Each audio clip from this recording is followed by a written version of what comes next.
جيد جوريس ciidamada xooga qaranka Soomaaliland oo u jirta magaalada Tukaraq 7 kiiloomitir xigtana dhinaca xuduudda sidii laga dhawaajiyay wali xuduudeena waxaan u jiraa in ka badan 70 kiiloomitir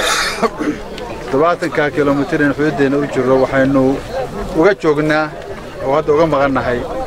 dheerin nabadgeliyo iyo inaynu kala badbaadinta ummadda Soomaaliyeed ee walaalahana saala sheegay xuduudda inoo dhimo ka dhiman dalkeena waxaynu uga joognaa inagoo dhowrayna in dhibaato halka ka sii dhacdo in magaalooyin maanta degan oo maartay walaalina Soomaaliyeed jaarka ahay inay dhibaato ku timaado aynaan jeclayn dhankeeda oo tabahatee inaan macni wax talaabo taan isku ognahay oo ah difaaca halka joogtaan mahayna ka baxsanayaan